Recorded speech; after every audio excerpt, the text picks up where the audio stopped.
Mr. DeFazio of Oregon. Mr. McClintock of California.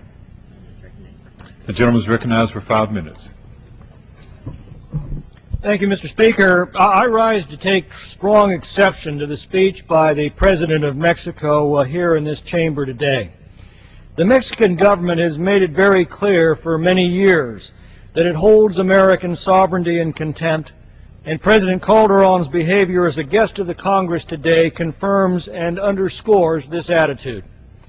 It is highly inappropriate for the President of Mexico to lecture Americans on American immigration law, just as it would be for Americans to lecture Mexico on its own laws. It is obvious that President Calderon does not understand the nature of America or the purpose of our immigration law. Unlike Mexico's immigration law, which is brutally exclusionary, the purpose of America's law is not to keep people out. It is to assure that as people come to the United States, they do so with the intention of becoming Americans and of raising their children as Americans.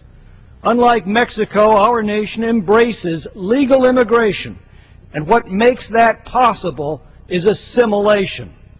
A century ago, President Teddy Roosevelt put it this way. He said, quote, "In the first place, we should insist that if the immigrant who comes here in good faith becomes an American, assimilates himself to us, he shall be treated on an exact equality with everyone else.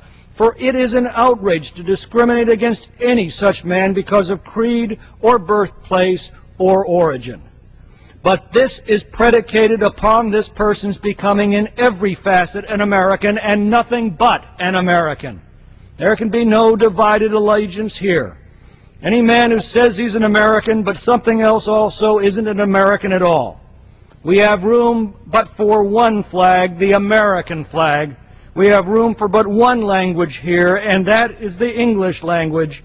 And we have room for but one sole loyalty, and that is a loyalty to the American people." End of quote. That's how we've created one great nation from all the nations of the world. The largest group of immigrants now comes from Mexico. A recent RAND study discovered that during the 20th century, while our immigration laws were actually enforced, assimilation worked, and it made possible the swift attainment of the American dream for millions of immigrants seeking to escape the conditions of Mexico.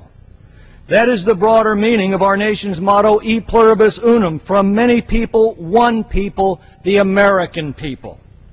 But there's now an element in our political structure that seeks to undermine that concept of E pluribus unum. It seeks to hyphenate Americans, to develop linguistic divisions, to assign rights and preferences based on race and ethnicity, and to elevate devotion to foreign ideologies and traditions while at the same time denigrating American culture, American values, and American founding principles. In order to do so, they know that they have to stop the process of assimilation. And in order to do that, they have to undermine our immigration laws. It is an outrage that a foreign head of state would appear in and actively seek to do so. And it is a disgrace that he would be cheered on from the left wing of the White House and from many Democrats here in Congress. Arizona has not adopted a new immigration law. All it has done is to enforce existing law that this president refuses to enforce. It's hardly a radical policy to suggest that if an officer on a routine traffic stop encounters a driver with no driver's license, no passport, and who doesn't speak English, that maybe that individual might be here illegally. And to those who say we must reform our immigration laws, I reply we don't need to reform them, we need to enforce them. Just as every other government does, just as Mexico does. Above all, this is a debate of, by, and for the American people. If President Calderon wishes to participate in that debate, I invite him to obey our immigration laws, apply for citizenship, do what 600,000 legal immigrants to our nation are doing right now, learn our history and our customs, and become an American, and then he will have every right to participate in that debate. Until then, I would politely invite him to have the courtesy, while a guest of this Congress, to abide by the fundamental rules of diplomacy between civilized nations not to meddle in each other's domestic debates. I yield back.